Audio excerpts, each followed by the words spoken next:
नमस्कार। आज हम भर्तृहरि कृत नीति शतकम का अध्ययन करेंगे।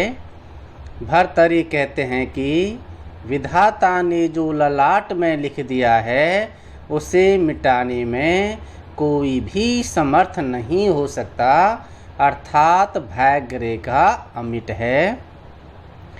पत्रं नैव यदा करेर्विटपे दोषो वसन्तस्य किं नो लोको अप्यवलोकते यदि दिवा सूर्यस्य किं दोषिणं धारा नैव पतन्ति चातके मुखे मेघस्य किं दोषिणं यत्पूर्वं विधिना ललाटे लिखितं तन्मार्जितुं कः क्षमेः।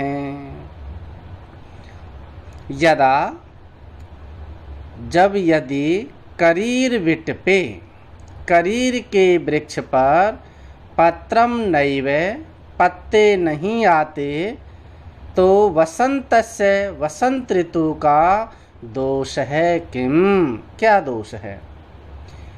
जब यदि करीर के वृक्ष पर पत्ते नहीं आते तो वसंत ऋतु का क्या दोष है?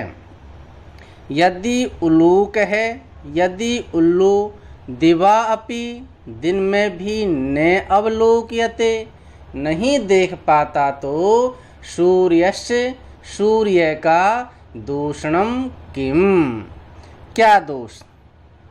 यदि उल्लू दिन में भी नहीं देख पाता तो सूर्य का क्या दोष है?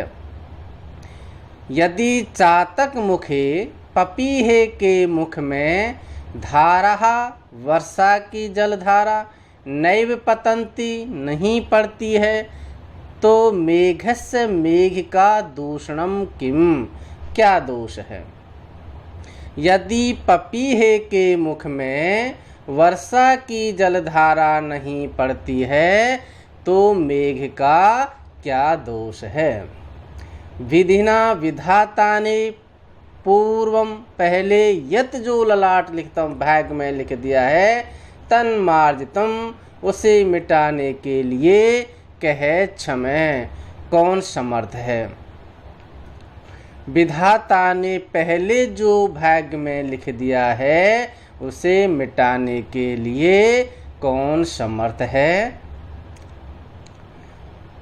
यदि जब करीर के वृक्ष में पत्ते उत्पन्न नहीं होते तो उसमें वसंत का क्या दोष है? यदि उल्लू दिन में नहीं देख पाता तो उसमें सूर्य का क्या दोष है? और यदि पपीहे के मुख में वर्षा की जलधारा नहीं गिरती तो इसमें मेघ का क्या दोष है? विधाता ने जन्म से पूर्व जिसके ललाट में जो लिख दिया है उसे भला कौन मिटा सकता है? भावार्थ यह है कि संसार में चाहे जितना धन वैभव बना रहे, परंतु मनुष्य को तो उतना ही मिलेगा जितना कि उसके भाग्य में पहले से ही लिख दिया गया है।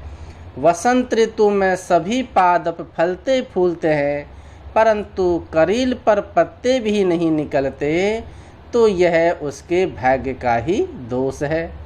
मेघों के बरसने पर भी यदि चातक के मुख में जल की बूंद नहीं पड़ती है तो यह भी चातक के भाग्य का दोष है।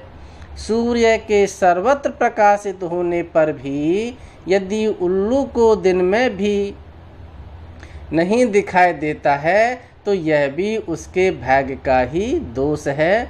इसी प्रकार सब कुछ साधनों के रहते हुए भी यदि मनुष्य को सुख नहीं मिलता है तो यह उसके भाग्य का ही दोष है। वस्तुतः भाग्य रेखा अमिट होती है, उसके लिए दूसरों पर दोष लगाना गलत है। इसमें शार्दूल विकृत छंद है।